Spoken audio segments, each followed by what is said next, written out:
Life was like a box of chocolates. Run, Forrest, run! GambiCast.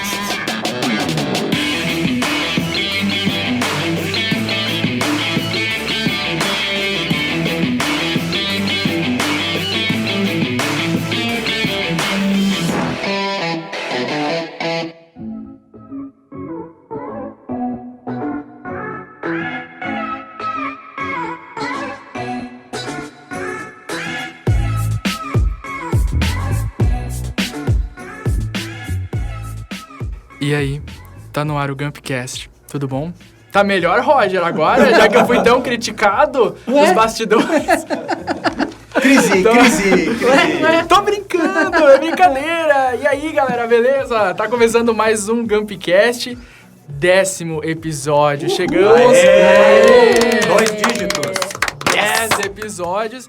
E informação, é o último episódio da primeira temporada. Já? É o último episódio da primeira temporada, galera. Alguns comemoram, Eu segue o padrão.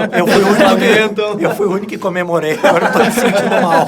Uma temporada de muito trabalho, muitos episódios. Fortes tivemos aí emoções. Fortes emoções. Revelações, né, Daniel? Tu não esteve presente aí no último episódio, no qual descobrimos por que Gamp é Gamp, por que existimos, não é mesmo? É verdade. E eu não tinha autorizado essa informação de vazar. Sim, agora eu tô com o processo judicial, enfrentando crise com o sócio. Por isso Corre que dos vocês não estão bastidores. se falando. Entendi. Agora tá explicado. É, isso aí. A gente fala só pelos nossos advogados. Agora. Vocês estão bem distantes ultimamente, né? A gente percebeu isso. Mas, enfim, galera. Love is in the air. Não podia perder a piada. Esse é o último episódio, então, da nossa primeira temporada, mas vamos voltar em 2020 com tudo e cheio de novidades. Então, aguardem, não perdem por esperar enquanto... Muita coisa tá nascendo, né? Muita coisa E que tá novidades nascendo. são essas? Não podemos contar. Tem que ficar no aguardo. Mas, enquanto isso, tu pode escutar os outros episódios aí. Tem sobre propósito de marca, diversidade, muita coisa. E o que mais tem? Quais outros episódios, galera?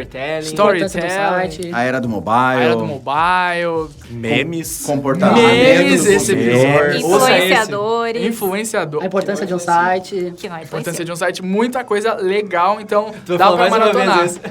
Peraí, mais uma vez, a importância do site. Esse o Roger adorou, é o preferido dele, eu acho.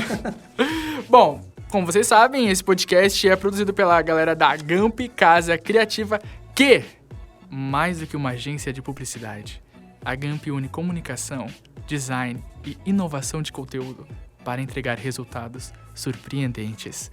Somos nós. Né? Arrepia. Olha, tá todo mundo no celular aqui, tá? Eu vou dizer... Bora guardar esses celulares, tá legal? Tô lendo conteúdo. Tô separando conteúdo. Tá vendo a Olha pauta, a né? injustiça. Tá estudando pra pauta. Tá estudando pra pauta. Bom, eu sou o Matheus Martins, redator da Gamp, e está comigo o diretor de arte e assistente de criação, Roger Ochoa. E aí, Roger? Olá, voltamos para a volta de Roger, parte 5. 5. É isso aí. Essa saga Tô quase aí... perdido. Essa saga termina na primeira temporada, né? Por depois, favor. Depois vai ser tipo Star Wars, depois vai ter o episódio 6, 7. Eita, Lele. Spin-offs. O diretor de conteúdo e digital, Daniel Rostreyer, a volta de Dani. Não, mas... Que prazer estar aqui. Eu senti falta. Eu senti falta desse vocal. Pelo menos alguém sentiu, né? A galera ficou meio... Tão no celular. O diretor de design e criação, Maicon Dias. Oi, Maicon. E aí, galerinha, tudo firme? Hashtag tamo aí. Estamos aí. Essa tag tem que subir no Twitter. O diretor de design... Não, opa, me perdi. Pera aí, volta. O diretor de arte, o Eduardo Brown. E aí, Opa, Edu? tudo bom? E aí, Matt? Tudo bem? Tudo bem. Não era só, oi? Hoje o minimalismo se perdeu. Não tava funcionando. É um dia feliz. É uma quinta-feira. Dia de estreia, não é mesmo? É um dia feliz. E do atendimento, a Mitch Brogni. Hello, people. Esse bordão aí. Vou sentir falta até o próximo. Até a próxima temporada. Eu quero ver quando é que vai sair um hashtag Hello People da galera que nos ouve. Os fãs da Mitch, né? Todos os meus fãs. A tua fanbase tem que ter um nome. Com Os certeza. Peoples, pode Com ser. certeza. Pode ser, então. Os peoples. Peoples. A gente grava o podcast aqui no estúdio Onyx com a técnica de áudio do Betinho, nosso parceiro. Aê, Betinho. Esse é o Betinho. Cara, interage com a gente pelo Twitter, no @Gamp. Porque a gente é muito feliz. Então, no Arriba Gamp. Siga-nos, envie ideias, sugestões, recados e perguntas. Além disso, dá aquele conferes no nosso site, que é gamp.com.br, e escuta a gente pelo Spotify, iTunes e agregadores. Estamos aí. E galera, lembrete, hein? Nós estabelecemos aquela meta, que até o final do ano a gente quer chegar a 100 Gampnautas. Estamos monitorando, não é, Roger, o show? Isso aí. E aí... Estamos crescendo gradativamente, pouco a pouco. Semana a semana, dia a dia. Hora a hora. E aí, quando chegarmos nesses 100 Gampnautas aí, no nosso Twitter vai estar lá a comemoração, né? Que atingimos uma meta. E quando atingirmos a meta, vamos dobrar a meta e seguir nessa meta. Isso aí. Bom, então segue a gente, manda tudo o que tu quiser enviar pra nós, estamos abertos sempre. E o assunto de hoje é design e a experiência do usuário. Conceito que descreve as sensações das pessoas ao experimentarem a navegação por um site, aplicativo móvel ou interagindo de alguma outra maneira com produtos ou serviços digitais. Mas o design soluciona problemas e abre os caminhos dos usuários? Lembrando que design se escreve D-E-S-I-G-N, não o contrário, certo? Designers? Concordo. Ok.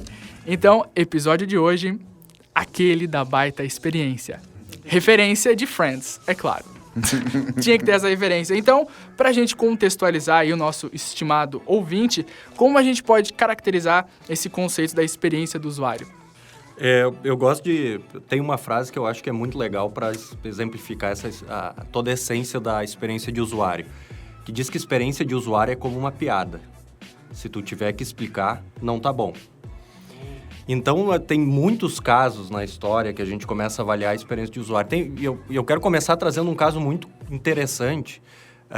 Vocês se lembram há uns anos que aconteceu um aviso de míssil que estaria atingindo o Havaí, que foi enviado por mensagens automáticas para todos os moradores do Havaí, que estava acontecendo um ataque de míssil. Isso aconteceu porque a base onde eram enviados esses avisos, ela não foi pensada por a experiência do usuário. Então, eles estavam fazendo um teste e um profissional lá clicou um botão e enviou uma mensagem para todo mundo na ilha, que foi desmentida 38 minutos depois, que estava um míssil que as pessoas tinham que se esconder. Na época, foi culpado o profissional, mas não se pensou na experiência que esse usuário poderia ter em navegar. Então, a experiência de usuário é basicamente isso, é criar e utilizar o design, que na sua essência é a mistura de arte com objetividade, para criar uma experiência de navegação, seja no nosso smartphone, seja na nossa Smart TV, tudo, que facilite o usuário achar essa informação. E é massa o Dani já trazer um case desses? Eu Começou chutando muito bem, balde, né? né? Não, porque hoje é um termo que está muito popular, né? UX, User Experience. E é comum a gente fazer, logo quando esse termo aparece, a gente pensar que ele está restrito ao ambiente virtual, à interface digital e mobile. Só que a experiência do usuário ele pode se manifestar em qualquer produto ou serviço, né? Então é importante a gente ter essa clareza, essa distinção. E eu separei aqui alguns pilares que definem o design, que são útil, utilizável, desejável, acessível, confiável, localizável e valioso. Então, design só existe quando está baseado nesses itens. E o que são eles, Edu? Bom, design é projeto, né? Antes de qualquer coisa. E sim, esses fatores eles têm que ser considerados na hora de se projetar um produto ou um serviço. Essa é a teoria do Morville, né? Que considera todos esses aspectos. Então, quando a gente vai projetar qualquer coisa, é uma convergência de fatores, né? Então, com certeza, sim, tu vai pensar... É muito comum que a gente sempre olhe para o aspecto da utilização de um produto, só que ele é só um dos fatores. Também é muito comum a gente pensar no design só no aspecto visual, mas é só um dos fatores. Tu tem que considerar diversos aspectos para que tu desenvolva um produto ou um serviço que seja eficiente e que gere uma boa experiência para o usuário. O design de experiência, ele é, na verdade, trabalhar as necessidades do usuário a favor do negócio e a favor do usuário. Eu não posso desenvolver, criar algo só a favor da empresa, que o usuário não vai se sentir bem com aquela experiência. E o contrário é verdadeiro, porque daí a empresa que está criando não vai ter uma conversão em nada naquilo, né? Então, é muito importante quando entra na fase de projeto para criar algo, é pensar muito nessa jornada do cliente, na jornada toda do cliente em contato com a empresa. E a jornada começa muito antes do contato com o produto. E as empresas esquecem isso. Elas focam tanto em produto, mas é aquela experiência para despertar esse produto. Essa experiência no momento que antecede a compra do produto. A própria compra, e daí sim o uso do produto e o pós disso, né? Então é uma cadeia que a gente pode jogar na jornada do cliente. E esse design, esse penso criativo, ele tem que analisar toda essa jornada para realmente criar aquela experiência de impacto, né? Uma experiência incrível, ela vai marcar na memória das pessoas. E é isso que vai ganhar o coração delas, né? Usabilidade e criatividade no design devem ser sinônimos para vocês? Com certeza. O criativo, sem usabilidade, ele não vai fazer a coisa fluir, né? Se a gente for parar para pensar em obras de arte, em intervenções, né, que queiram causar pensamento nas pessoas, enfim, ela tem um outro viés. Mas agora, se ela tem um fim de uso, seja produto, serviço, mobile, que nem o Dani falou, um site... não adianta nada eu ser criativo se eu não ser usual, né? A pessoa, tanto que a gente vê números, a gente já falou numa edição da Era do Mobile, as pessoas muitas vezes baixam o aplicativo e a usabilidade dele é péssima e desinstalam, né? Então não adianta ele ser bonito, criativo, ter um impacto visual legal e não ser prático. Esse eu vejo que é o papel primordial do design, quando a gente pensa lá no núcleo do design, é exatamente o design tem essa força de unir o que é arte, o que é criatividade, com o que entrega, com o que é objetivo, né? A criatividade por si só não funciona tão bem e o design sem a criatividade também não funciona. Eles têm que andar juntos. Precisa ter uma criatividade para realmente inovar, para se pensar, mas o design ele tem sempre aquele pensamento de entrega, de objetivo, de experiência, né? Uma ideia só criativa, que nem o Maio falou, sem tu ter um peso, um objetivo, pensar na experiência do usuário, ela não funciona. Então, elas estão interligadas, né?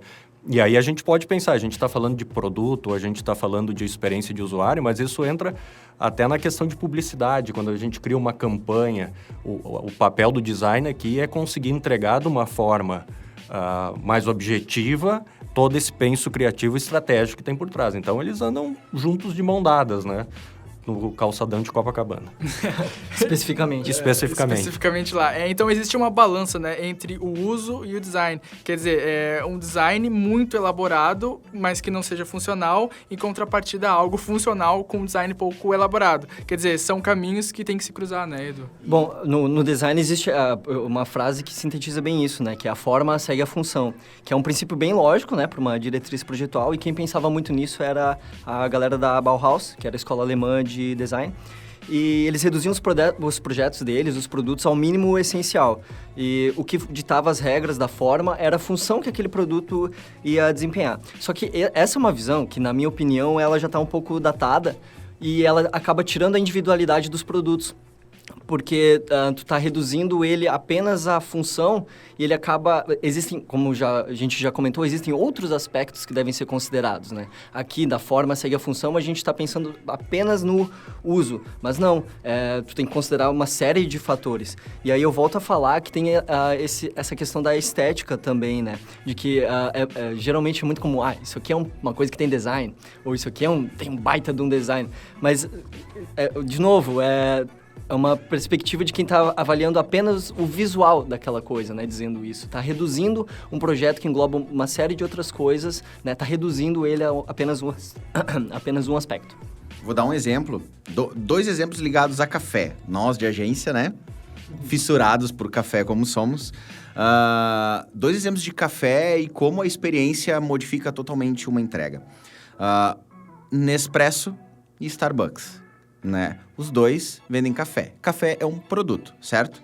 Café, ele pode ser o grão, tu pode comprar ele em pó, né? Então, ele é ensacado, então ele já dá um upgrade. Como tu pode ir numa cafeteria, e daí tu já tem ele numa xícara, né? Mas daí eu pego o Starbucks, ele transformou totalmente a experiência do usuário, com muito design desde produto para serviço, desenvolveu o seu próprio tipo de embalagem, desenvolveu a experiência do usuário na loja, né? Desde escolher os produtos, a entrega do produto. Gente, tudo isso é design, né? A gente tá avaliando toda essa jornada do cliente dentro do negócio.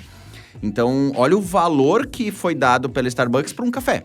Quanto se paga por isso? Não se paga pelo produto, se paga pela experiência, né? A mesma coisa a Nespresso. A Nespresso pegou o simples ato, ele transformou, na verdade, o simples ato que a gente tinha em casa de tomar um café numa experiência extraordinária.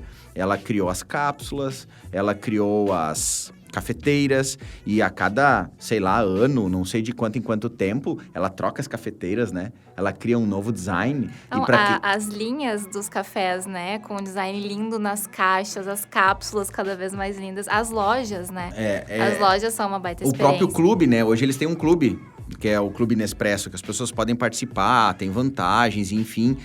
Tu entra na loja da Nespresso, ela tem cheiro de café, né? Ela contextualiza, então tu vê, olha a experiência que é provocada. E quanto custa uma cápsula? Que a gente antes passava o café, né, no passador, enfim, e se agregar valor. Então aí eu acho que tá o grande pensamento para ficar na cabeça das empresas, dos marketers que estão nos ouvindo, dos diretores, empreendedores, enfim. Se tu consegue agregar uma experiência incrível no teu negócio, tu gera valor.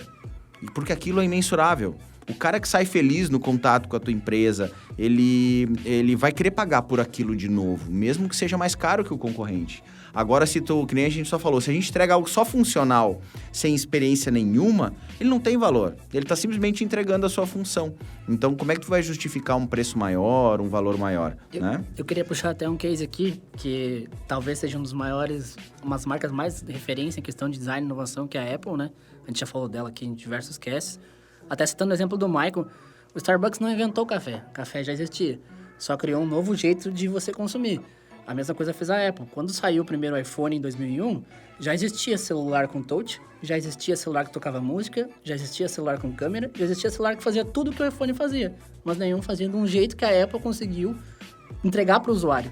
A experiência que o usuário teve ao usar um telefone com internet, com câmera, que fosse fácil, rápido, isso ninguém conseguiu. Então, o que a Apple fez? Isso foi a inovação da Apple. Eles não inventaram nada novo. Eles só conseguiram pegar serviços que já existiam e criar uma experiência para o usuário ao consumir aqueles serviços. Já puxando essa questão, né, de uma experiência já estabelecida, né? Por exemplo, quando ocorre uma mudança de interface, né? Por causa de uma atualização no sistema, ou atualização num site, ou num caixa de banco, né, Mitch?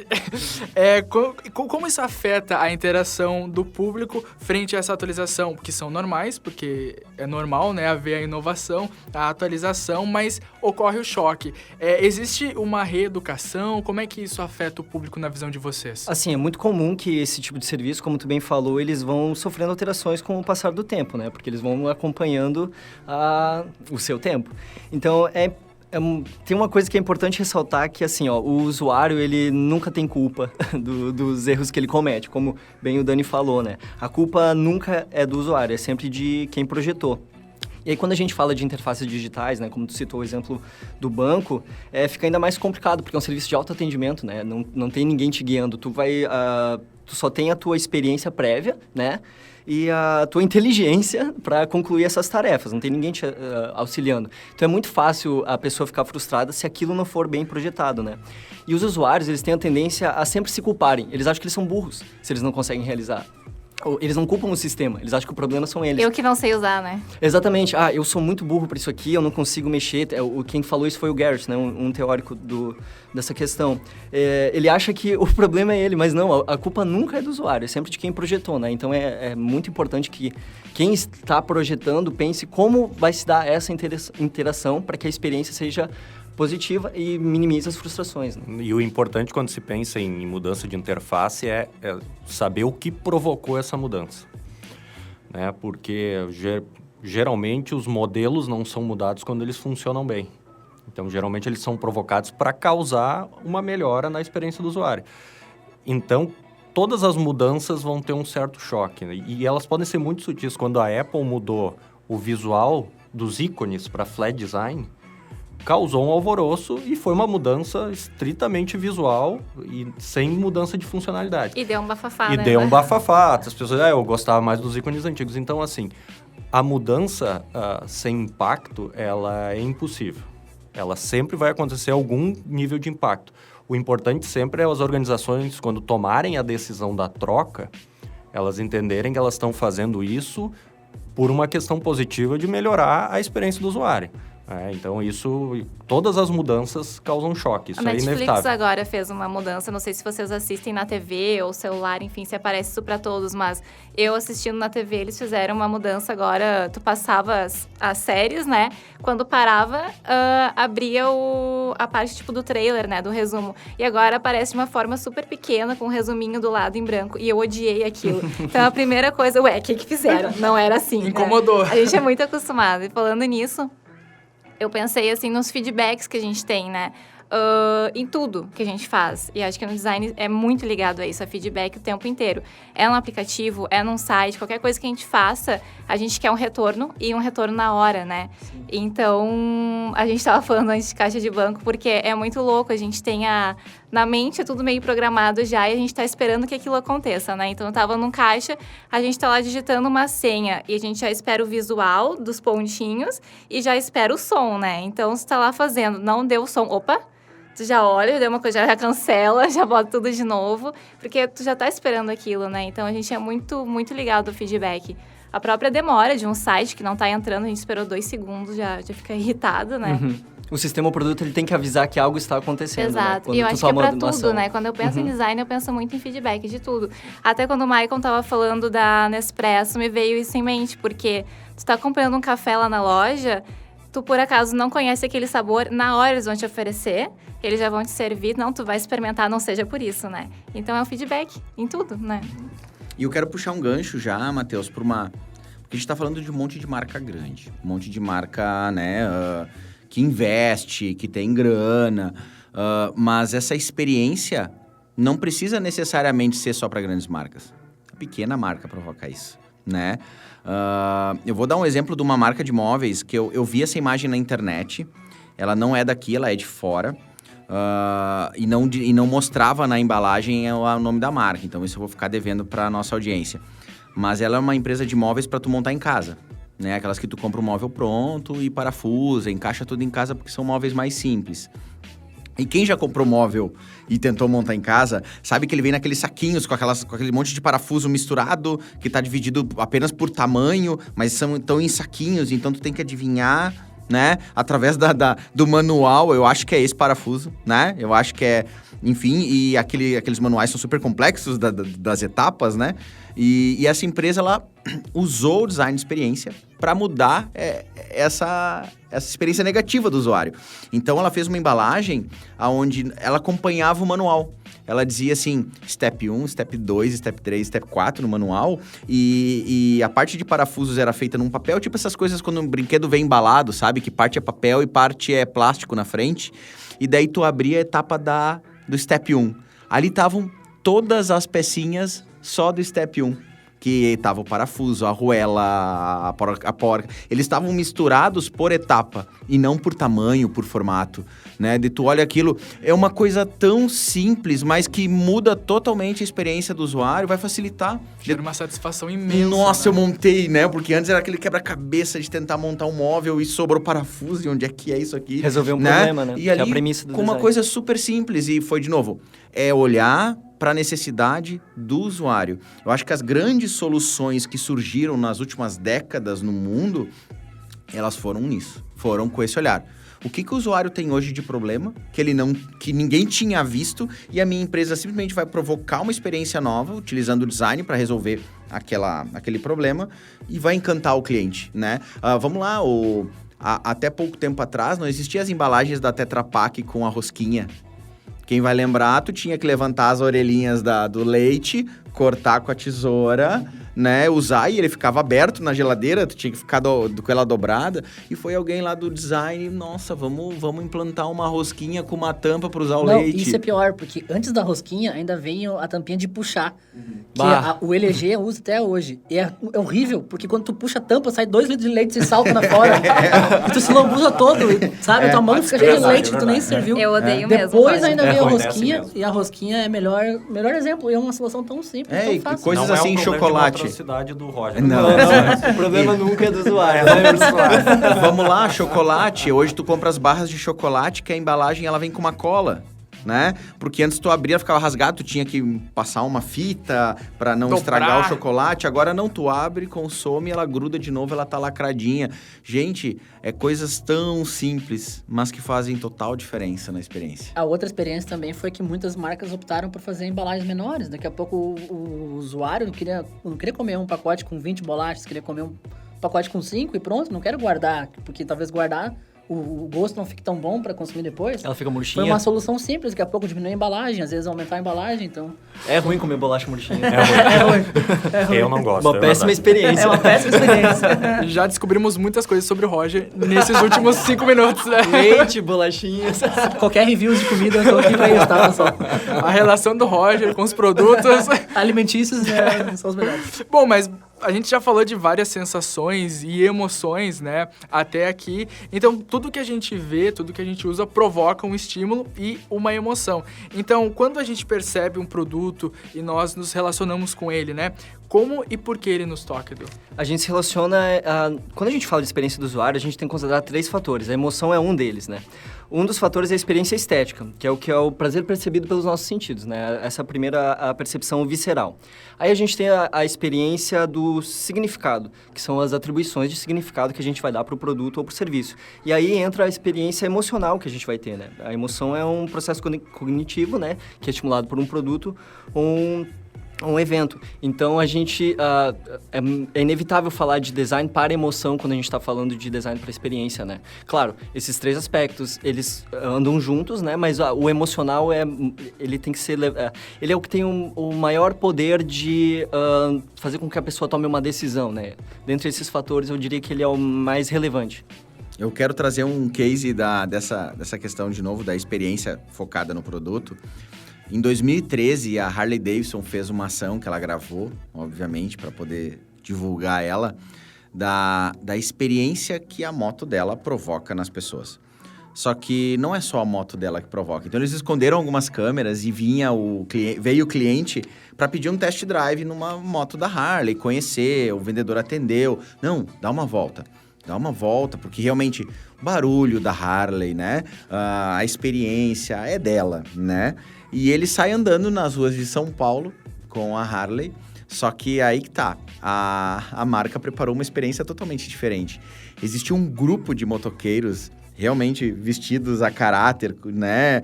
E realmente, motoqueiros que... Jaqueta de couro. Jaqueta de couro. São os caras que realmente amam a Harley. Eles juntaram amantes de Harley. E a hora que o cara dobrou a esquina, ele não viu esses motoqueiros avançaram e cercaram ele. E ele começou, e a câmera mostrava, ele começou a olhar os caras do lado, e ele começou a rir sozinho. E os caras começaram a acompanhar ele, porque quem anda de Harley, geralmente anda em grupo. Programa essas viagens, esses passeios, porque tem uma paixão em comum, né? Então, ali foi o quê? Criou uma mega experiência, demonstra no final, eles param na rua, todo mundo aplaude, reúne. Essa é a nossa experiência de marca, né? É muito mais do que um produto, ela é a experiência, a emoção como um todo, que nem o Edu tava falando. She used to ride it on a Harley Davidson. Já tá aí a primeira dica do episódio. Neil Young, Unknown Legend. Olha Que beleza. só, hein? Que é isso? Bom, mas falando, né, dessa questão, vocês acreditam, e que eu achei bem interessante nas minhas pesquisas, é que o design para emoção, ele tá ligado à manipulação para venda ou mais para instigar o consumidor a enxergar de uma forma diferente aquele produto? Eu acho que é mais para experiência, tá? Hoje, né? Óbvio que todo mundo quer vender produto, só que a questão é o seguinte, ele ia consumir o produto igual. Ou dele, ou da concorrência, né? Ele precisa consumir o produto. Às vezes, tu até te instiga a comprar um produto que tu não conhece pela experiência que ele te provoca, né? Só que eu acho que isso hoje é o grande diferencial. E que tá, obviamente, alinhado com aquele episódio lá de trás que a gente sempre fala de propósito, né? Tu vai provocar uma experiência alinhada com o teu propósito, alinhada com o teu storytelling. Ó, se tu não prestou atenção nos episódios que passaram... É uma linha cronológica. É uma linha cronológica, né? Então, tem... Até eu falo assim, existem as etapas que tu vai pensar quando tu monta um projeto desse, né?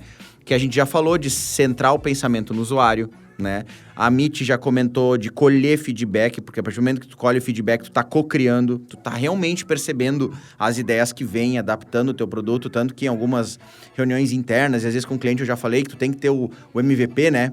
O produto mínimo viável, testa, bota em prática, volta, colhe o feedback e ajusta ele.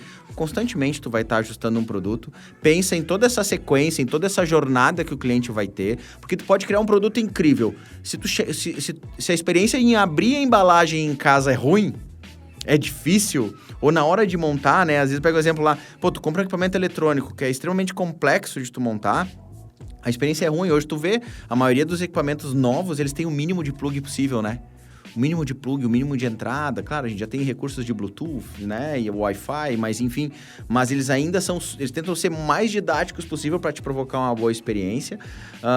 Nesse local onde ele compra, tu já tem que pensar em ambiente, som, cheiro, visual, o próprio atendimento como experiência, né? E por final, esse conjunto todo dessas etapas é que acaba criando a grande experiência com o produto e que gera venda, né? E assim, eu concordo com o Maicon, porque a emoção ela é previsível e ela pode ser projetada. E como o Maicon comentou, hoje em dia qualquer produto é impecável tecnicamente, né?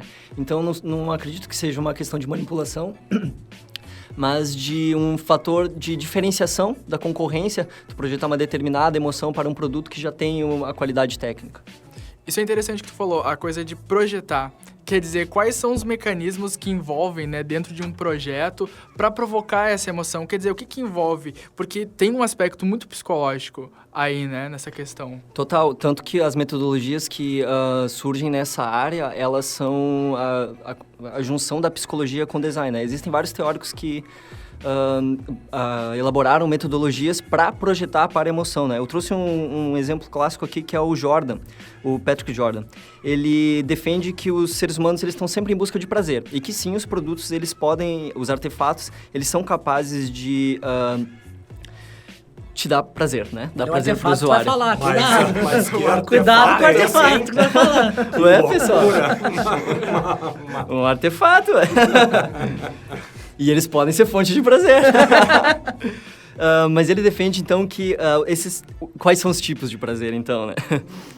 Ideológico, fisiológico, social e psicológico. Então, quando tu for projetar, tu pode projetar a emoção baseado nisso, né? Elegendo a forma de prazer que tu quer evocar no consumidor e compreender as formas de gratificação que o usuário está desejando, né? Então, tu pega como princípio esses prazeres que o usuário está buscando e projeta teu produto ou serviço baseado nisso, né? Isso é uma metodologia. Existem outras. O Desmond, por exemplo, trabalha a teoria dos appraisals, onde ele diz que existem concerns, preocupações que o usuário tem, e quando um estímulo externo se junta, ele tem uma avaliação daquilo que aconteceu e isso provoca uma emoção, né?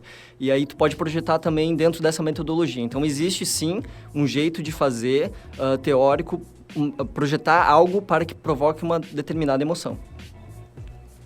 Eu queria falar agora um pouco mais sobre o design como uma conotação de inovação, que sempre tem, né? Quer dizer, esse pensar existe para criar algo novo, que já foi discutido aqui, e surpreender o consumidor, ou ele tem que seguir uma tendência que as pessoas já pensam e já buscam em adquirir, Michael? Não, eu acho que não existe o correto, né? Não existe uma linha só.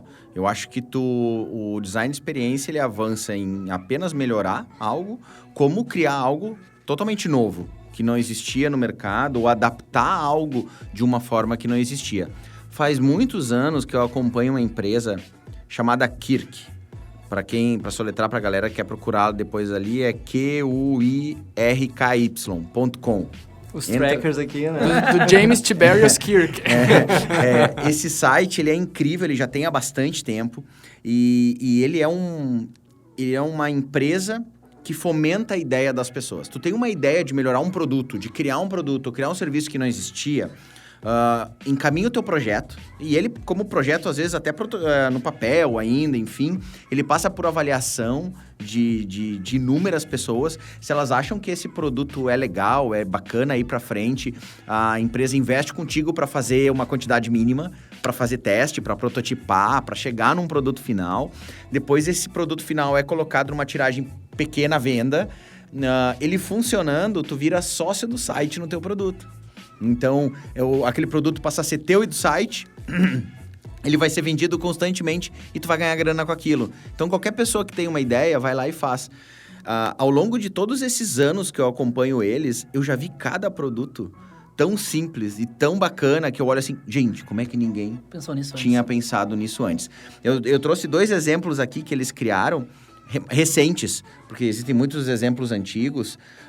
Eles criaram uma extensão, quem usa extensão em casa, né? Mas aquelas extensão de régua, que tem várias tomadas, né? Eles criaram uma régua que ela é maleável. Tu pode botar ela ao redor do pé da mesa e tu vai dobrando ela vai contornando a mesa. Então tu não fica com aquela régua reta. Ou tu tem que encaixar ela em algum lugar, que ela ser comprida, ela ser de 15, 20 centímetros, ela vai atrapalhar. Tu vai dobrar ela em L e ela vai caber certinho. Então cada tomada ela é articulada para que tu monte e adapte ela onde tu precisar. Gente, que coisa simples, que coisa que ajuda. Design, experiência de usuário. Tem um outro exemplo que eles criaram muito legal, recente, que é o Air Audio. Eles são caixas, ele é um conjunto de caixas de som, Bluetooth, né? Ela é um pouquinho maior que uma JBL normal, assim, só que ela funciona com ímãs. Tu pode estar com ela toda junta escutando, como tu pode dividir ela em 5 outras caixas de som e espalhar pela tua casa e elas vão estar funcionando em conjunto. Então tu pensa assim, algo super prático, porque o que acontece? Pega ali a caixinha e leva para tal lugar. Não, vamos criar uma caixinha que ela se gruda e forma uma, ou se solta e se torna 5. De novo, experiência de usuário. Então, isso é criar produto, isso é criar um novo produto a partir de um existente. Tu pode ter uma pequena melhora, como tu pode ter uma melhora super disruptiva e criar um modelo novo, né? Acho que não existe a resposta certa. Existem muitos caminhos a seguir. Mas bacana desse exemplo que o Michael deu e como o Johnny Ive, que foi o mestre da Apple, designer que desenvolveu o iPhone, o iPad, tudo passou pela mão dele. E é esse conceito muito do design, né? Que ele sempre fala que fazer o diferente é fácil. O complicado é fazer melhor. E o design, para mim, na essência, é isso. É tu observar o mundo, ver as coisas que estão acontecendo. Então, eu e o John Ive concordamos. Vocês concordamos, né? Mas é ver as coisas Ele do deve mundo. ter ficado tri orgulhoso. Claro, evidente. Mas a gente vê as questões do mundo e vê o que eu posso melhorar o que já existe. Os exemplos do Michael são perfeitos, né? Por que ninguém nunca pensou naquilo? Porque foi um designer que olhou aquilo e disse, eu não preciso fazer diferente, eu preciso fazer melhor. Quando a gente entra em experiência de usuário, é exatamente a mesma coisa. Por que ela está em constante evolução? Porque o designer, ele vê aquilo e diz, eu posso fazer melhor.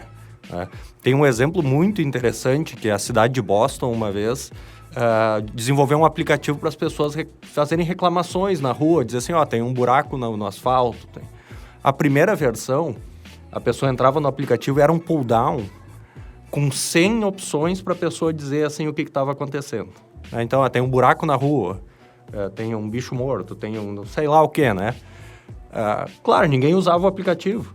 Porque imagina um pull-down onde é que tu tem 100 opções para tentar achar qual é o problema. E eles usavam ainda terminologias técnicas nos problemas. Então, não era, de repente, um buraco na via, eles usavam um termo técnico que a pessoa não sabia. E aí, realmente, a equipe de design que foi contratada disse, nós temos que criar uma experiência para o usuário onde ele vai dizer o problema dele da maneira dele e nós é que temos que interpretar essa solução. Então, novamente, né, a visão não é o fazer diferente, é como eu posso fazer isso de uma maneira melhor. E aos poucos, e aí a gente pega os exemplos que a gente vê, smartphones, tecnologias, Smart TV, as evoluções delas, dificilmente hoje a gente é impactado por uma evolução muito grande, impactante, né? São contínuas melhorias. Contínuas melhorias, mas realmente são melhorias de experiência de usuário, que num primeiro momento até podem causar, na sua maioria das vezes, a raiva, o impacto do usuário de dizer, não, ficou pior. Mas o usuário logo se acostuma com aquela nova realidade e percebe o valor daquele trabalho do designer. Tô falando isso, me lembrou muito assim, cada vez mais empresas têm agora equipe para experiência, né? O que é muito bacana. E quando não tem esse penso na hora, me veio o site de governo, né? A gente quer entrar em qualquer site, .org, meu Deus do céu, é texto complicado. corrido, tu demora 2 horas para entender. Parece do início dos anos 2000, assim. E os são, sites, né? E são, e nunca foram atualizados. Então, quando tem um penso e uma equipe para isso, né? Com um olhar para isso. Um pequeno exemplo, o site, né? Mas, no geral, né? Quando tem Esses alguém dias eu pra acessei o do SUS, eles mudaram toda... não naveguei o suficiente para tirar uma conclusão, mas ele tá todo remodelado, assim. Mas é um exemplo, É acho uma que... exceção. Uma exceção. Mas aí eu acho interessante, Mitch, porque é a coisa do olho. Porque essa pergunta agora vai ser um pouco subjetiva e eu quero ouvir de cada um, tá? Não quero ninguém em cima do muro. Ai, meu Deus. Caramba! Olha só, design é algo subjetivo, né? Questão visual. Ou pode existir uma ideia coletiva do que é bacana, do que é bonito visualmente. O que vocês pensam sobre No isso? sentido ser influenciado? Por exemplo, a coisa do site, .org. Tu achou uma coisa horrorosa, mas e quem sabe outra pessoa não acha isso? O que E vocês nesse pensam caso, sobre isso? além de feio, não é nada funcional, que eu acho que é o pior, né? No meu caso. Mas aí depende da situação. Eu acredito que, respondendo a tua pergunta, eu acho que é coletivo, tá? Porque o design, ele pode ser... inclusive, a experiência daquele design pode ser excelente para uma pessoa. Inclusive, às vezes, para quem criou, né? Quem criou acha que aquilo tá perfeito. Só que se ele não... coletivamente, ele não é bem recebido, ele tá mal projetado, né? Ele tem que tentar atingir o maior número de pessoas possíveis, que seriam possíveis clientes daquele produto, daquele serviço, e tem que agradar a grande maioria, se não todos. Porque senão ele ainda é um ato que eu posso melhorar o design para atender mais pessoas. De novo, vou dar o exemplo da Apple. Por que a Apple, em crianças com 1 ano e meio, 1 ano, elas conseguem navegar? Elas abrem, elas clicam na foto, elas navegam pelas fotos, né? É porque aquilo é uma usabilidade tão fácil, tão simples e tão pensada na essência das coisas. Além de bonita também. Além de bonita, né? Que é por isso que ela tem uma usabilidade que todos os outros devices de smartphone não têm, né? Eu ia dizer que eu concordo, que eu também acho que é coletivo, porque o design, ele tem, na sua essência, a ideia de ter um objetivo, de ter uma entrega, gerar uma experiência, né? Ele é diferente de arte, por exemplo, de a gente falar de criação. Eu sempre digo que o design navega lá, a gente brinca que o profissional de design, muitas vezes ele não quis ser engenheiro porque ele é muito criativo, então ele ficou no meio tempo, assim, eu tô no meio desse meio campo. E é aí que ele navega, então ele é um campo um pouco confuso, porque a gente entende que qualquer coisa que envolve criatividade é design. E não necessariamente, né? Então o design, por si só, ele tem essa união de criatividade, de arte, mas com objetivo. Então, se no fim das contas ele não está entregando o objetivo, né? Então não é uma questão de gosto, é uma questão de dizer assim, olha, tem um objetivo aqui por trás que não está sendo entregue. Tu pode ter um produto que é lindo, como teve no caso, eu acho, nos Estados Unidos, uma suqueira, que eles devolveram o dinheiro porque tu botava um saco de suco dentro e eles descobriram que a máquina não fazia nada, porque era só tu apertar o saco que o suco saía. Então, Eu assim, lembro desse. é um produto... O produto visualmente era lindo, mas ele não estava entregando o objetivo dele. Então, essa eu acredito que é coletivo, porque o design, na sua essência, tem que ter objetivo por trás, e não necessariamente ser só bonito, legal. Né? Eu discordo um pouco. Pode discordar? Pode discordar, vai, discorda. Não, é que assim, ó, eu concordo que existem preferências estéticas de geração para geração, mas eu vou voltar a falar de novo que o aspecto visual é só um dos fatores. Para um projeto ser eficiente, ele tem que ser bom em todos os fatores. E a estética bonita, além de beleza ser um conceito muito relativo, vai depender muito para quem tu tá projetando. Vou usar um exemplo, por exemplo, das últimas eleições, que a campanha do Bolsonaro, por exemplo, apelava por uma estética muito simplista, assim, quase amadora, mas que era muito eficiente para o público com que ele queria se comunicar. Então, é mal projetado? Não. É muito bem projetado, né? E aí é o ponto que eu acho que ela pensa no coletivo. Exatamente. Ela pensa na entrega do coletivo. Exatamente, para aquele povo, exatamente. Então, eu acho que, assim, por exemplo, eu, como designer, tenho um repertório visual específico, né? A minha vida inteira consumindo produtos relacionados a isso, enfim, eu tenho um grande repertório sobre isso. Então, meu senso estético é muito diferente das outras pessoas. Que não consomem esse mesmo tipo de repertório. E cada pessoa vai ter um repertório diferente. Então, eu acho que depende muito com quem tu tá se comunicando e isso vai afetar completamente a forma que tu vai projetar.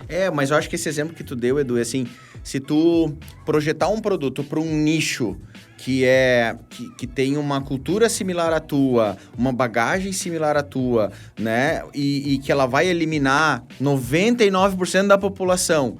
Mas tu pensou naquele coletivo que pensa como tu, Isso, mesmo que ele seja pequeno, né? Direcionado. Então, ele é um nicho que tu tá atendendo para aquele produto, mas que ele não tá atendendo o pensamento de uma pessoa. Ele tá atendendo aquele coletivo mesmo que ele seja pequeno. Sim, e né? dentro dos nichos e até em outros aspectos maiores, sempre vão ter tendências, né, que vão estar... E design, queira ou não queira, ele acaba sendo temporal, né? Sim. Ele é moda, ele tá na tendência da época. A gente pode observar isso em logotipo, por exemplo, né? As tendências no início dos anos 2000, aquela estética cromada, assim, né? Cheio de efeitos. Agora a gente tá todo numa questão flat, isso é uma tendência estética, né? Não necessariamente conversa com todos os públicos. Teve a fase degradê, absolutamente todos os logotipos estão no degradê, com efeito de água, e hoje em dia tudo é flat, é tudo liso, é tudo uma cor, chapado. Até porque Muda muito. é através desse coletivo que a gente tem o feedback que a gente estava conversando antes, né? É através do coletivo que tu vai ver se tá dando certo ou não, o que vai mudar, melhorar, enfim. E eu acho que agora, pegando esse gancho do coletivo e dos nichos, a gente pode avaliar muito bem lojas e marcas com as suas lojas, né? A loja, vamos lá, tem a Heineken Experience, né? Que provoca lá na sede dela toda uma experiência com marca, focada no público que é o dela. Agora eu vou na Privalha, recentemente a Privalha montou uma loja física, né? A Privalha é o portal, ela montou uma loja física para gerar venda. Ela recebeu mais de 7 mil pessoas e faturou mais de 1,8 milhão de reais, né? Naquela loja, onde ela provocou uma experiência montada num ambiente que tem um nicho, né? Agora, se eu vou para uma loja de uma Louis Vuitton, ela tem uma experiência focada para aquele grupo. Assim como eu vou numa loja varejão, né? Uma loja de rua, uma loja de povão, ela vai ter uma experiência focada naquele grande grupo, né? Então, acho que sim, ela acaba, no final das contas, sendo coletivo. Dependendo, obviamente, do tamanho dos coletivos. É coletivo, mas subjetivo, e aí vai Não longe. tem resposta. Não tem resposta. É que a pergunta foi complicada, né? Mas eu acho que também... Eu me esforço. Eu queria fazer só uma correção Claro. de uma informação que eu falei errado. O primeiro iPhone não é de 2001, é de 2007. O primeiro iPod é de 2001. Mas só citando nos celulares, assim, é um exemplo bom. Porque, tipo assim, quando os celulares abandonaram o Flip e o Slide, todo mundo ficou, mas era tão legal, era tão bom. Fechar Sim. o celular Era na cara legal, das Sim. era pessoas. legal. Pô, mas a Era experiência legal. de fechar o Na celular cara da era, pessoa né? era muito... E isso causou um rebuliço na época. A pessoa ficou meio assim, mas agora é tudo liso, não tem botão, não tem nada e... E tá voltando, né? A Motorola aí, Vê né? como moda, não sei se vai dar certo, mas tá aí. tão Mas então, o voltando. pessoal demorou Nostalgia. a aceitar que agora o mundo é sem botões. E hoje todo mundo concorda que tá melhor sem botões. Demorou uns anos, mas hoje todo mundo concorda que não precisamos mais de botões, nem de fios. Wireless. E, bom, a gente vive também numa era imagética, né? De Instagram e redes sociais e imagem. Então, qual a importância, Eduardo Brown, do estilo visual sobre o nosso consumidor? Porque a gente tá indo pro final do programa, hein? Essa pergunta os programadores da agência tinham que responder. Não, eu vou ter que falar de novo, né, que o aspecto visual é só um dos fatores que devem ser considerados. Vou ter que repetir, mas é que é importante. Mas olha só, é essencial, né? O impacto que algo causa visualmente é enorme. Mas eu lembro de um professor meu que ele trazia um exemplo muito bom. Ele dizia assim, eu posso... Imaginem só, vou no Google Maps e vou pra Tóquio. Vejo Tóquio, ok. Eu tive a experiência de estar em Tóquio, não preciso mais ir pra lá? O que vocês acham? Sim, não. Não, Eu definitivamente acho que não. Eu acho que não. Não. Exatamente. Com certeza não. Porque tu teve só o aspecto visual da coisa, né? Então, embora seja muito importante, tu tem uma série de coisas que tu precisa experimentar. Que e belo exemplo. do Gostei professor mesmo. Cristiano, aí um abraço pra você. Se estiver E ouvindo. eu gostei aí mesmo. pegando o gancho e instigando as empresas a cada vez olharem mais para isso, vamos falar, hoje os grandes consumidores no mercado são os millennials. E a gente está falando da geração Z ali na frente consumindo. Duas gerações que estão muito focadas em experiência. Menos em produto, mais em experiência. Num mundo onde tu tem tanta possibilidade, o que é que vai te atrair? Recentemente saiu uma pesquisa realizada pela Kantar que fala que 23% dos consumidores brasileiros acreditam que as lojas das marcas que frequentam são centradas nele, no cliente, ou seja, na experiência dele. Ele está preferindo ir numa loja que provoca mais experiência para ele do que outra.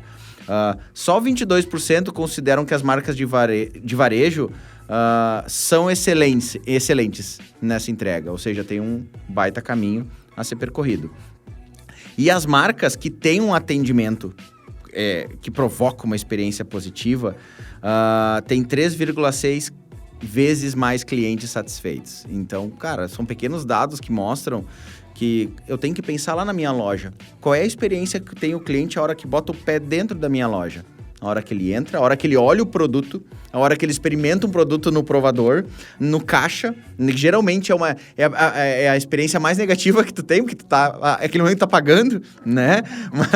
Como né? não pagar a Como sua não compra? pagar. Mas assim, até a hora dele ir embora, a embalagem que ele leva para casa. E hoje em dia a gente já vem no marketing montando estratégias de como atingir ele em casa. Né? Que experiência que eu vou provocar a hora que ele chegar em casa, como eu vou atingir esse cara, como eu vou manter esse laço com ele, né? Pensem, gente, projetem isso pro futuro. Parem de pensar tanto em produto e deem uma fatia para a experiência, né? E vocês vão ver que os resultados vão começar a acontecer. A gente tem clientes vários que a gente convive no dia a dia, que a gente trabalha, que a gente vem focando nisso e a gente enxerga os resultados em números, né? Aumento de venda, aumento de satisfação de cliente. Tu parar de... Eu uso muito uma frase em reuniões com clientes. A gente não tá aqui para resolver os teus problemas. A gente está aqui para resolver os problemas dos teus clientes. E, às vezes, resolver um problema do teu cliente, eu posso estar gerando um problema para ti. Te vira, é teu papel, né? Porque se o cliente está com um problema e ele não está satisfeito, ele não vai comprar de ti igual. Ou ele vai comprar com um ranço até que alguém venha e solucione o problema dele. Então, foco nos problemas dos clientes. Bom, além dessa dica, dessas baitas dicas, eu quero ouvir de vocês. Quais outras dicas vocês dão para um negócio explorar e promover aí criação envolvente, que de fato represente algo no mercado? Tá, eu não vou falar então de vou citar um exemplo, na verdade. Ok. Que eu acho que não pode deixar de ser mencionado. Uma marca muito querida, que tem 40 anos, e eu acho que ela acompanha todas as experiências de usuário nesse decorrer de tempo, desses 40 anos, que é a marca Melissa. Eu acho que é um super exemplo pra gente falar de loja física, que as lojas têm cheirinho, tu chega, tem aquele cheiro bom, tu leva pra casa o produto, continua com aquele cheiro maravilhoso, inclusive depois de usar muito tempo. As lojas, por exemplo, a Galeria Melissa em São Paulo, é uma super experiência para o usuário, né? Uma galeria linda que tem um pouco da história da Melissa, que tem matéria-prima, que leva artistas, leva a galera do design, leva...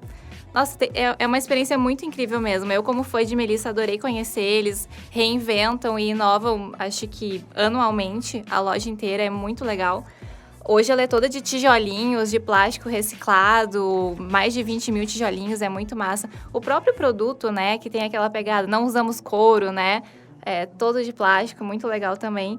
E a parte da ousadia, eu diria, né, eles acompanham toda a parte da moda de uma forma conservadora, até de uma forma retrô, trazendo os produtos de antigamente, né? Que eu usava quando eu era pequena, agora eu tenho um modelinho igual que eu usava quando eu era criança e tá super na moda.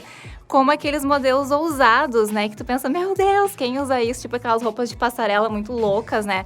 Uma pata de bicho e tal. E eles trazem, e a galera usa e é muito legal. Então, eu acho que é uma boa marca para ser citada. Inclusive com modelos unissex, né? Agora tem nas lojas modelo unissex, o mesmo modelinho que a criança usa, a mulher, a mãe e o pai usam também. Que é muito massa. Eu acho que é um exemplo maravilhoso. Arrasou. Perfeito.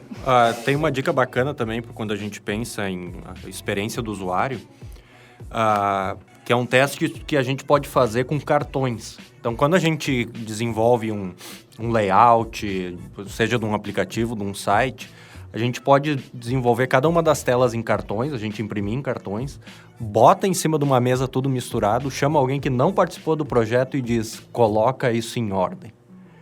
Porque tem um grande problema. Quem está envolvido num projeto de usabilidade, ele está muito dentro da aldeia, ele está muito dentro do processo e para ele tudo é muito óbvio.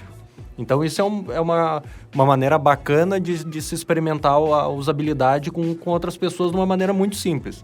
imprime cartões com todos os passos e pede para 2, 3, 4 pessoas botar aquilo em ordem. Se a gente conseguir que todas as pessoas coloquem, significa que nossa experiência de usuário tá não necessariamente pronta, mas muito bem direcionada. A minha dica, eu já dei uma citadinha rápida, mas eu falo um pouquinho mais. Façam o mínimo produto viável. Não fiquem namorando a sua ideia. Namorando, trabalhando, mexendo. Mas eu acho que não tá legal. De novo, quem tá envolvido no projeto tá muito imerso naquilo. Façam o mínimo produto viável, botem ele em prática com pequenos, façam a versão beta, né? Façam pequenas tiragens, experimentem. Funcionou, não precisa de nenhuma adaptação, que ótimo. Colhemos um monte de feedback para melhorar. Volta, melhora, evolui, lança o produto de novo. Né? Hoje em dia o mundo é muito rápido, a gente não pode demorar em projetos. Porque às vezes a gente demora tanto que o projeto perdeu a chance dele, perdeu o time, esquece o projeto, abandona porque já era. Quer mais dicas? Gamp Casa Criativa, sua... Bom, é isso aí, gente. Agora, estamos indo pro final. São as nossas últimas dicas. Primeira temporada. São as últimas dicas da primeira temporada, galera. Quem começa? Mitch começa. Eu? Tu. Tá, eu vou dar uma diquinha da minha querida Netflix, nossa parceira aqui do programa. Nossa, parceira. Pingou a patrocina da Netflix. Daqui a pouco ela vai ter um spot pronto, cara. Ela vai ter um texto escrito da Netflix pra divulgar. Que tem muita coisa boa, gente. Olha aí, ó. Vocês têm que aproveitar. A gente tem que começar a marcar a Netflix no nosso Twitter. Estamos Pra ver fazendo. se ela- Vai que a gente recebe. Qual foi o... Não teve um lá que recebeu... Que com 6 episódios foi... O podcast Noia Minha recebeu com 6 episódios, recebeu o patrocínio do Enjoei. Como é que a gente Viu? recebe? Então, nós já estamos no Vai, 10º. Enjoei, pelo amor no de 10º. Deus. Netflix. Por favor. Mas aí a gente vai ter que começar a fazer episódios sérios, né? No ritmo do Twitter dele é só zoação. Bom, mas minha dica é o documentário Minimalismo. Eu acho que tem muito a ver com o que a gente conversou hoje. E trata aqueles pontos que a gente conversou. Menos é mais, muitas vezes. A qualidade versus a quantidade, né? E eles trazem uma frase que eu acho interessante, que o minimalismo não se trata do pouco, mas do essencial. Que também tem muito a ver com o que a gente conversou. Acho que é uma dica interessante. Roger. Muito bem, hoje eu vou indicar um gadget que eu comprei, Gadget. estou muito satisfeito. Eu recentemente comprei uma Smart Band da Xiaomi. Eu tive a 1 e agora comprei a 4. E eu estou tentando ser fitness para 2020. Até 2022 eu consigo.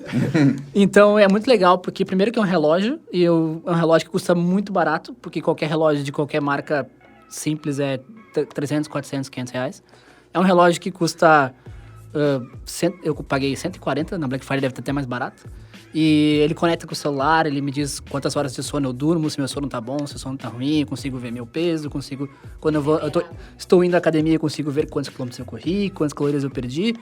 É um produto que entrega uma experiência de usuário por um preço muito justo, muito bom, e é isso. A bateria dura 3 semanas, é maravilhoso e super barato. É isso. Xiaomi patrocina nós. É Xiaomi, Xiaomi ou Não sei, Xiaomi? ninguém sabe. Até hoje ninguém sabe. Ninguém como é que sabe. fala. Nem os donos. Eu nunca falei, ficava na dúvida. Na verdade, Xiaomi é show me. Seria a pronúncia show me, de mostre-me. E aí Show Xiaomi, me the porque é money. chinês. Show me the money. Esse Meu respectivo que faz ciência da computação me explicou. Olha aí, isso. muito bem. Olha, Gustavo, muito obrigado. maravilhoso. Manda um abraço pra ele, ó. É isso aí, Roger. Agora pode falar pros teus amigos também. Então tá, isso. ó, show me. Vai lá, Maicon. Minha dica? Hoje eu vou compartilhar um conteúdo que saiu na rede esse mês. Quem não viu, eu indico para me catar lá no LinkedIn, Maicon Dias, eu compartilhei no meu feed. Eu achei sensacional a campanha que a Etna fez para promover o Dia da Consciência Negra, onde ela propõe acabar com o nome de criado mudo. Né? Ela conta a história da onde veio o nome criado mudo, entrevistando pessoas da raça negra que também não sabiam da sua origem, entendendo essa base, essa história. E realmente ela é uma história pesada, né? E eu não vou contar porque eu quero que as pessoas olhem o vídeo, mas só para ver a repercussão tão positiva que isso teve, que a Tokstok tá apoiando a Etna e dizendo nós também vamos mudar o nome dos nossos produtos. Então, vai lá, confere o vídeo, é uma história bem legal. Tu assiste o vídeo e depois tu pensa assim, nossa, é tão óbvio, né? Mas vai lá, curte lá, acompanha, me segue lá, tamo aí. Show. Danny Boy Millennial. A minha dica... é verdade. A minha dica é um podcast chamado Wireframe. E o host desse podcast é o Coy Vin, que eu não sei se o Edu, que é tão fã de design, conhece, mas ele é o chefe de design da Adobe e ele foi eleito um dos 50 designers mais importantes dos Estados Unidos. E o assunto dessa série de podcast deles é design e user experience. Então, bem na linha que a gente está falando, é um podcast, eu acredito que tem uns 18 episódios até agora. Obviamente eles falam sobre Adobe, mas eles entram em assuntos e eu acredito que o primeiro episódio fala exatamente dessa questão que não é culpa do usuário, que a culpa é de quem projeta. Então é bem interessante, tem no Spotify, Wireframe. Vou marcar, porque esse podcast tem legenda. Vai, Edu. Eu queria dar 2 dicas, posso? Pode. A Mitch deu 8 no último episódio. Mitch, tu acha que Mas ela se Se complementa, completava, né? ela se completava. Vai, Não, pode. Uma dica que eu quero dar é o livro do Norman, Design Emocional, que é de 2003, já que a gente falou tanto sobre isso, né? E o Norman é uma referência aí na área, então quem se interessa sobre o assunto pode procurar esse livro. E a outra dica que eu quero dar, não tem nada a ver, mas é da Netflix também, né? Porque pelo pacote que a gente fechou, mais uma pessoa tem que indicar, né? Uma série. Eles lançaram agora um documentário sobre a Segunda Guerra Mundial, onde eles pegaram imagens antigas e recoloriram. Nossa, tá muito legal. E tá muito legal, exatamente. Tá O muito Netflix tri- disse que a gente tinha que dizer que tá muito legal. Assim, ó, Netflix, Muito parabéns. Não, tá realmente incrível, assim, porque tem muitas imagens e tá tudo colorido, lindo. Pra quem se interessa pro assunto, é um prato cheio. O documentário tá muito bem feito, assim, além disso. Então fica aí a recomendação. Agora eu não me lembro exatamente o nome, mas acho que é Segunda Guerra em Cores, ou algo assim. Deve estar lá logo no início. Foi lançado há pouco, né? Exatamente. É novinha. É novinho. Então fica aí a dica. Bom, eu também trouxe uma série, só que é do Apple TV Plus, pra gente variar, porque, né, possivelmente pode virar também um patrocinador aí, tá? Dona Netflix. Conflito de Netflix vai ficar interesse. bravo. Amazon Prime tá valendo também, né? Disney Plus, quando vier pro quando Brasil, chegar, estamos aí. tamo aí. Bom, essa série chama The Morning Show, que é um marco que traz a Jennifer Aniston de volta para os seriados. Eu vou ter que baixar isso. Cara, ela tá assim, olha... Assinar. Tu chora vendo ela, porque ela é uma puta atriz, eu não sabia que ela era tão boa quanto ela é, mas ela é excelente. E basicamente a série acompanha um programa de TV matinal, que assim, super conhecido nos Estados Unidos e tal. E aí ele é atingido por um caminhão chamado assédio sexual, que era cometido pelo âncora. E aí desenvolve toda a trama, porque a coisa de ver lá o que estava acontecendo, se ela sabia, se ela não sabia. E aí entra uma outra âncora, enfim, um monte de conflito nos bastidores, né? Nada parecido com o que acontece aqui no Gumpcast, tá certo? E é muito bacana, e tem um baita elenco, tem o Steve Carell, tem a Jennifer Aniston. Ele tá incrível. Ele é ótimo, sempre. Sempre irritado, nervoso na série, nem parece o Steve Carell do The Office. Que é o melhor. Que é o melhor. Enfim, tem a Reese Witherspoon também, que tá arrasando. Então, vale muito a pena The Morning Show no Apple TV Plus. E aí, galera? Eu não queria dar essa notícia. Mas chegamos ao final do nosso último pode ser. episódio Da primeira primeira temporada. A gente... E aí, o que vocês acharam? Curtiram? Primeira experiência do podcast? E aí, o que vocês acharam? Muito temporada. massa, muito massa. Curtiu? Curti. Super curtido, né, Nossa, Mitch? imagem. Sério, Guri. E incrível mesmo. Como a Porto Alegre sempre fala com redução, né? Tem que ser pode, né? Não pode ser a bis, redença. Podcast. É o pod. E aí, como Não, foi é o materializar cast, essa Eu ideia? fiquei super feliz do projeto nascer, do projeto chegar a 10 episódios e a gente saber que o projeto não para por aqui. A galera tá com a cabeça cheia de ideias, de novos episódios ou de novos podcasts. Eu fico feliz de saber que a gente pôde compartilhar um pouco do que a gente vive no dia a dia da agência, né? E também compartilhar o conhecimento de cada um. Porque dentro da agência a gente tá muitas vezes na loucura, a gente troca uma informação rápida, a gente, né, tá no dia a dia focado em entregar o melhor resultado pro nosso cliente, pro cliente do nosso cliente. E isso aqui tá sendo uma pausa super bacana, tanto as queimações de pauta que a gente faz, quanto aqui, cara, pra gente trocar informação entre nós, um colaborar ainda mais com o outro. E eu fico mais feliz ainda de que isso não ficou só entre nós aqui. Não ficou numa sala de reunião, né? Tá aberto, tá free pra qualquer um que quiser escutar, pra qualquer um que quiser dar o play no carro, dar o play em casa, né? É muita gente com um conteúdo super bacana, compartilhando de graça aí. Quem sabe na próxima temporada vem o PicPay. Em busca do PicPay. Em busca do PicPay. Mas é isso aí. A ideia é não parar, realmente é desenvolver cada vez mais ideias novas, né? Surpreender todo mundo. E aí, Dani? Amor? Gostei, foi bom. Gostei, realmente foi emocionante. Eu fiquei um pouco triste que eu perdi 2 episódios, né? Segundo a gente testou pela popularidade, foram os menos populares, né? Não sei porquê. Queria ver essa pesquisa. Eu fiz lá em casa. A Regiane Dreyer foi a responsável. Mas assim, ó, foi um projeto muito bacana, né? E ele não para por aqui. Eu acho que 2020 promete formatos novos, ideias novas e vamos lá que tá gente todo mundo nova. animado. Gente nova, umas gente mais velhas, umas mais novas e aí a gente segue. Diversidade, não é mesmo? Exatamente. Uma salva de palmas para nós. E pra nossa audiência! A galera que escuta. É isso aí, né, Isso Roger? aí, isso aí. Concordo. Isso aí. Acabou por aqui a saga, né? Depois a gente retorna. Voltamos no ano que vem só. Roger, vamos parar com isso. Acabou. Tá? Acabou essa palhaçada. Bom, e pra finalizar o nosso programa, eu te convido a seguir a gente no Twitter, no @Gamp, que lá, enfim, pode conversar com a gente, trocar ideia. Enfim. E dê ideias para as próximas temporadas. Com certeza. Né? O que vocês estão afim de ouvir da galera da Gamp, né? Do Team Gamp? Manda aí pra nós. O que vocês acham importante uma agência de publicidade trazer como conteúdo, né? Seria legal os ouvintes falarem isso. O campo está aberto.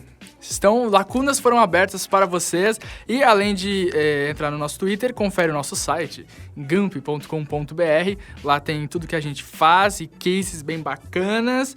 Te lembro que tu pode escutar a gente no iTunes, Spotify e nos agregadores. Seja o que agregadores significarem. Eles agregam. Eu sou o Matheus Martins e o elenco conta com Eduardo Brown, Até mais, pessoal. Daniel Rosdreier, Até mais, jovens. Michael Dias, Fala, galerinha. Até o ano que vem. Tamo aí. ano que vem, Mitch Bragni. Tchau, people. Ficou triste. A gente se fala de novo em 2020. Pelo Twitter, né? E o Roger Shoa. Isso aí, galera, até a volta de Roger, parte, sabe? Não, era Que inferno, Roger. Não. Bom, acaba por aqui. É isso aí. Até mais. Um beijo, um abraço. Tchau, tchau. Até 2020.